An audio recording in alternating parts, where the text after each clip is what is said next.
Coming to the northern area of Israel, I see that everything centers around the Sea of Galilee. Back in the time of Jesus, that was also true, since the sea provided commerce and life to the residents.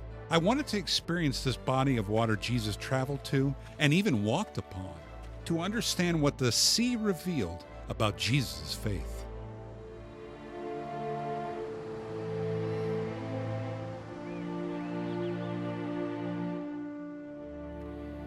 The Sea of Galilee plays such an important role in the life of Jesus. Many important towns sit on the sea: Tabgha, Capernaum, Bethsaida, and Kursi, places where Jesus administered. But it was the sea itself where Jesus taught about peace. Two incidents described on the Sea of Galilee help us to understand the life of Jesus and how he faced difficulties. The first story tells of Jesus and his apostles crossing over to the other side of the Sea of Galilee by boat. The group was so tired that Jesus himself decided to take a nap on a nice soft cushion in the boat's stern. That's when the perfect storm struck, and waves began to sweep over the side of the boat. I talked to a local fisherman about the violent storms that strike this area. It is danger. This lake is danger. Without any worrying or something, immediately you get wind from 65 knots and up immediately. Have you been frightened being a fisherman out during a storm on the sea? If I've been, yeah. You must pray to God to come back to the shore. Because of the storm, the disciples panicked and they woke Jesus. Jesus replied, "You of so little faith, why are you so upset?" Then he rebuked the wind. "Quiet, be still." And the sea returned to calm. The fishermen were amazed at how suddenly the place returned to calm. A storm to a fisherman meant death. But for Jesus, it meant an opportunity to catch up on some sleep. It's quite a difference. In the second story, Jesus sent his disciples in a boat across to Bethsaida while he stayed on the shore to pray. A strong wind struck the boat and the waters grew rough. Jesus finished praying and took a stroll across the lake. As if a storm wasn't frightening enough, here comes a man walking on water. That Mark 6:48 uses the phrase, "He was about to pass them." Really? I must imagine Jesus whistling as he passes by, giving a casual hello as he happens upon the struggling sailors. "Some weather we're having," Jesus hums along. The disciples were sweating and straining. The vision of a man walking on water really unnerved them. It's a Twilight Zone moment for sure. But Peter, now intrigued by Jesus' ability to overcome storms, asked to join Jesus for a peaceful walk on the Sea of Galilee. Jesus invited him to step out of the boat, but when Peter saw the wind, he was afraid, and beginning to sink, cried out, "Lord, save me!"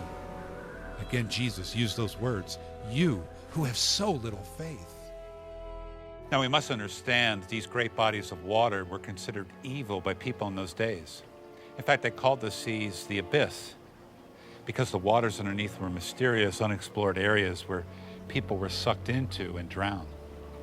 It is quite an interesting contrast that water represents life or life-giving, but it also represents death. And here comes Jesus walking over death. He rises above death, saving those who are drowning from the worries of this world. While the disciples faced storms, Jesus experienced calm. Now, when does panic set in? Panic only sees the current situation, the wind and the waves. Faith sees the future. Panic recognizes our own limitations. Faith trusts the one with all the power. Now, if you could have one attribute of Jesus, what would it be? The power to heal, to multiply food, to walk on water? I'd have to say if there was one thing about Jesus that I would most desire, it would be the way he calmly faced life, his faith. So where did Jesus find that faith? Maybe it's found in the one activity he was engaged in before walking on water. Mark 6 says before he walked on the sea, he prayed. Prayer helped him find peace before the storm. Jesus needed prayer as a human being like all of us do. He prayed before great events. He prayed after great events. He prayed on the cross several times. He prayed before his temptation. He prayed after his temptation. He needed prayer. We all need prayer because prayer is communion with God. Prayer is a conversation inside of a relationship. And that is so important. This helpless dependence that we experience, the uncertainty of life. Jesus didn't know everything. He wasn't omniscient. He wasn't omnipresent. He wasn't any of those things. He did not draw upon that. He is a human being in helpless dependence upon the presence and the life of the Father. So he needed it the way any human being needs prayer, and set the perfect example for us. Prayer is like breathing. You know, he's praying all the time.